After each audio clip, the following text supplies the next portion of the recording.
সোমবার রাতে শুরু হচ্ছে মাধ্যমিক পরীক্ষা। তার আগে পরীক্ষার্থীদের সুবিধার্থে বিশেষ হেল্পলাইন চালু করল কলকাতা পুলিশ।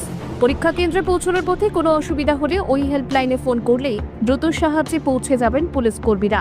কলকাতা পুলিশের তরফে জানানো হয়েছে 9432610039 নম্বরে ফোন করলে পরীক্ষার্থীদের যে কোনো সমস্যায় সহযোগিতা করা হবে। কেউ যদি বাড়িতে অ্যাডমিট কার্ড ফেলে আসেন বা যানজটে আটকে পড়ে দেরি হয়ে যায়, সেক্ষেত্রেও পুলিশের সহায়তা মিলবে। শুধু হেল্পলাইনই নয়, মাধ্যমিক পরীক্ষার দিনগুলিতে শহরের গুরুত্বপূর্ণ রাস্তায় থাকবে অ্যাম্বুলেন্স। কোনো পরীক্ষার্থী অসুস্থ হয়ে পড়লে তাকে দ্রুত হাসপাতালে পৌঁছে দেওয়াই এই ব্যবস্থার মূল লক্ষ্য। একই সঙ্গে মাধ্যমিক পরীক্ষার সময় কলকাতা ও সংলগ্ন জেলাগুলিতে অতিরিক্ত বাস চালানোর সিদ্ধান্ত নিয়েছে রাজ্য সরকার। 15টি রুটে অন্তত 20টি অতিরিক্ত বাস চলবে টানা 8 দিন। আগামী 2রা ফেব্রুয়ারি থেকে শুরু হয়ে এবছরের মাধ্যমিক পরীক্ষা শেষ হবে 12ই ফেব্রুয়ারি। পরীক্ষা হবে 2, 3, 6, 7, 9, 10 ও 12 ফেব্রুয়ারি। প্রতিদিন সকাল 10:45 পরীক্ষা শুরু হয়ে শেষ হবে দুপুর 2টায়।